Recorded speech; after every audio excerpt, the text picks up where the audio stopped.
আর পাচ্ছি না যে। लेकिन एक सेकंड এই যে বিড়িটা দিছি না, এইটা হচ্ছে দোকানে কিনতে যাওয়া শিখাইলে আমার যে কায়দায় তার শাস্তি। এটাকে খাইয়ে শেষ কর। আমি পারি না আর পারি না, আমি কেন মরি না। তাকাচ্ছিস কি তাড়াতাড়ি টান। এই একদিনের হাজিরা নিয়ে কি তোর সারাদিন মারবো নাকি আমি?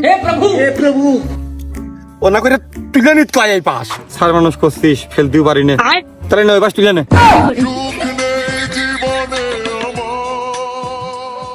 আমি তাই তোর হচ্ছে যে দোকানে কিনতে পাঠাইলাম, খাওয়াও শিখাইলাম ওই বেলে মাঠের বুদ্ধি কত টালে নিচে যায় নিয়ে, তাই বলে আমি কিন্তু শাস্তি পাইছি। তার শাস্তি আমার দিয়েছিস, কিন্তু এই শাস্তির পরেও কি আমার আর ডোজ আছে? শালা তোর ডোজ নেই তো টাকাতে আমারও ভাড়া করে নিয়েছে।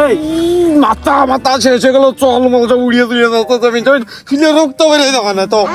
শালা এর দিকে আমার জীবন শেষ হয়ে গেছে, ওর মাথা শেষ হওয়ার চিন্তায় আছে। মাথা কি আছে? মাথা তো আগেই গেছে।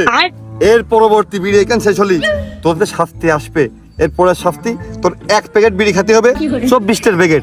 24টা বিড়ি না খাইতে পারলি ইউসুফ 24টা ঘা দেরি ভাই হাকে। আমার দোস্তর ভিতরে সেই নৃশংস তাণ্ডব চালানোর পরেও মানবিক দৃষ্টিকোণ থেকে মালিশের ব্যবস্থাও করে রেখেছে লাস্টে। ও ভাই এই সাইডটা একটু চাইপে দাও না। ইটুস কোনি জায়গা কোনে দিয়ে কোনে মারবানে এর মধ্যে ধরিয়ে দিবানি।